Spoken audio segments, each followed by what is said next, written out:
Hello, Phil here from Wings of Pegasus, and welcome to another analysis video.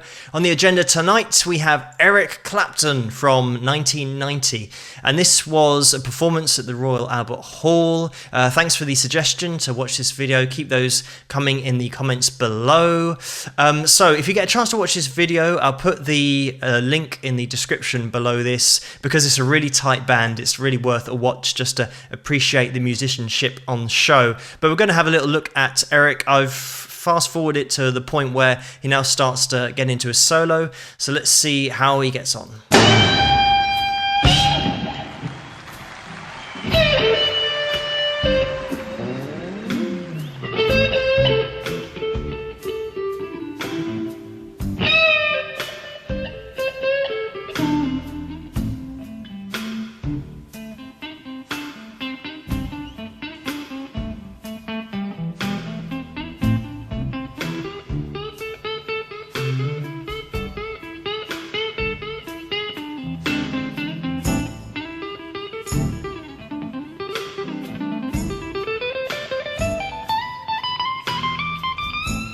And listen to how he's controlling the dynamics of what he's playing. And that's one of the things that he does so well, is going from 100 miles an hour down to 0 and then taking you anywhere in between. And obviously slow hands. He's never going to be shredding all the time. He's always going to be playing these melodic lines. Another thing to note here is the clarity of the tone and the lack of gain. It is so thin, that tone, that you really get an appreciation to kind of hear his style and his playing, because he's got nowhere to hide.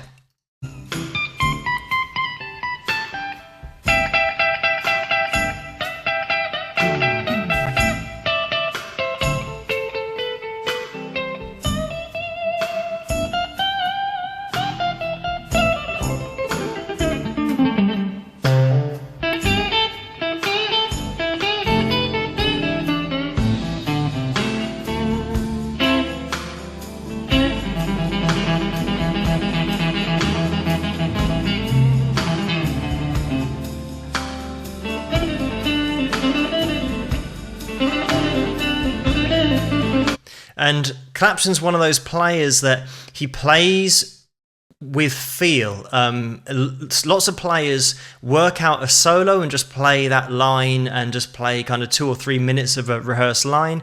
Clapton, you just get the impression that he's just kind of speaking and he's just playing it as he's thinking it. And that's one of the things that the top players have. They have this ability to almost be speaking through their guitar, and it doesn't sound like a massively rehearsed piece that they're playing. It's just almost just on the fly, just repeating lines that they want to repeat at the time, and they're just transcribing through from their head, through their body, through the guitar, and it's kind of all one voice.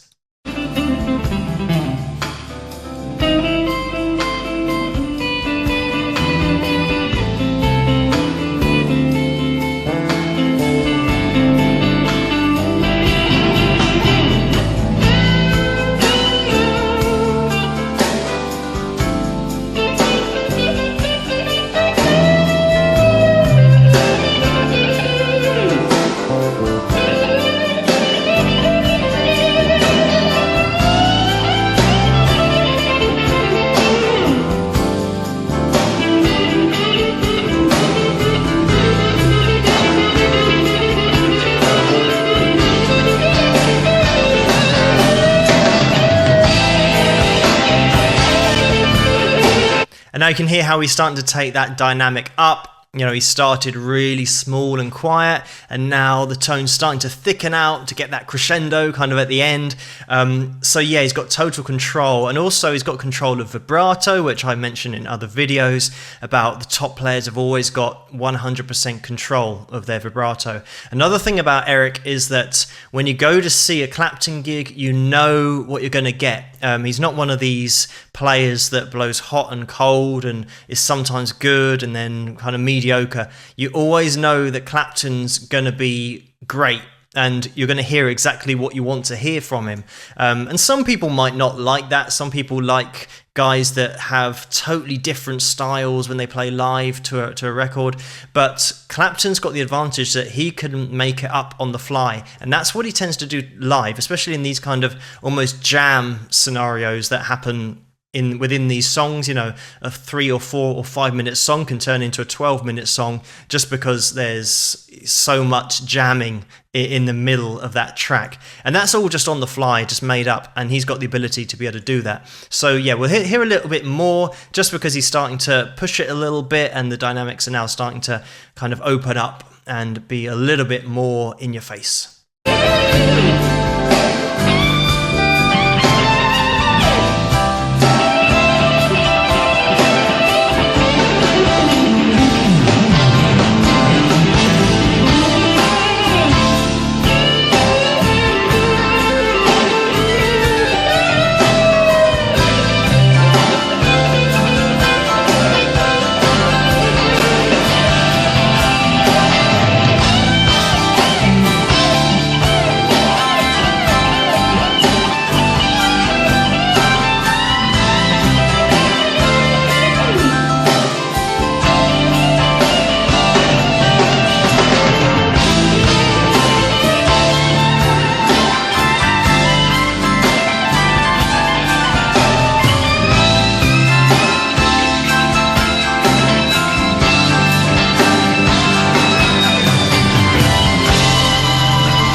I don't want this video to go on for too long, but as you can see here, Eric is solid as always.